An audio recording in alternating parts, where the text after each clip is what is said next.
Hello viewers, इस channel के नए वीडियोस के लिए सब्सक्राइब करें और बेल आइकन दबाएं। स्वागत है आपका आपके अपने चैनल सुरीले गीत संगीत में। आज मैं आपको पोपाबाई की कहानी सुना रही हूँ। मकर संक्रांति को धर्मराज जी के उज्जमन के साथ ही इनका भी उज्जमन किया जाता है। धर्मराज जी की कथा मैंने पहले ही आपको इस चैनल पर सुना दी। आज मैं आपको पोपाबाई की कहानी सुना रही हूँ। एक लड़की थी, उसका नाम पोपाबाई था।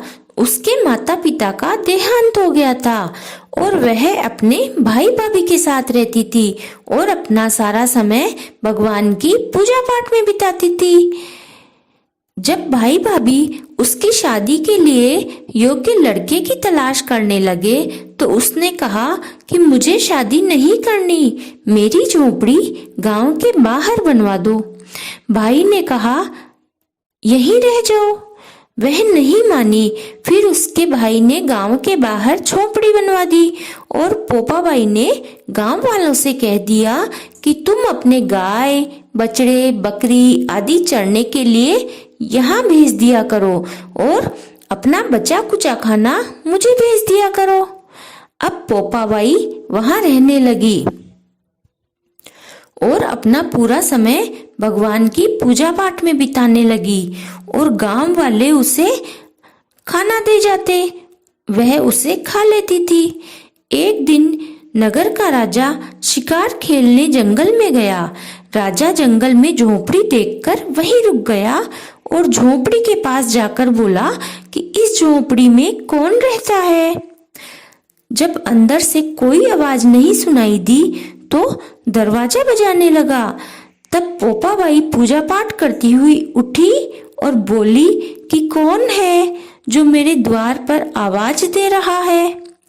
पोपाबाई की मधुर आवाज सुनकर राजा ने सोचा कि इसकी इतनी मीठी आवाज है तो यह तो बहुत सुंदर होगी।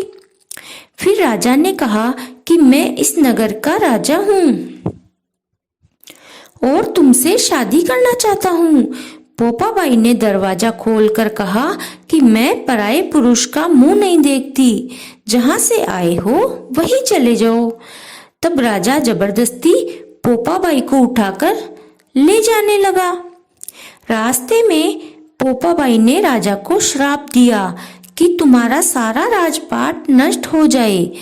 जब वह अपने नगर पहुंचा तो रानियां कहने लगी कि सब कुछ नष्ट हो गया, आप पोपाबाई को वापस छोड़ाओ।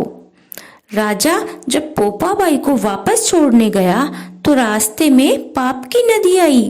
राजा उस पाप की नदी में डूब गया।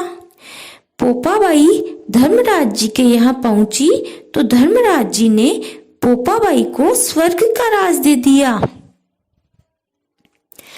एक बार एक सेठ सेठानी मृत्युलोक से स्वर्ग को सिधारे। प्रवेश करने के लिए स्वर्ग का द्वार बंद देखकर उन्होंने धर्मराज जी को द्वार खोलने की विनती की।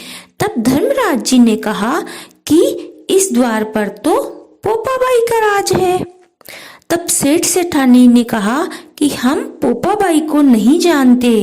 तब धर्मराज जी ने कहा कि 7 दिन मृत्युलोक में जाकर 8 खोपरे में राई भरकर 5 कपड़े पोपाबाई के नाम के रखकर उसके ऊपर दक्षिणा रखकर कहानी सुने, फिर उद्यापन करें और कहें कि राज है पोपाबाई का, लेखा लेगी राई राई का। इस प्रकार पोपाबाई की कहानी सुने। उसके बाद ये सामान किसी ब्राह्मणी को दे दें या मंदिर में चढ़ा दें। बोलो पोपाबाई की जय।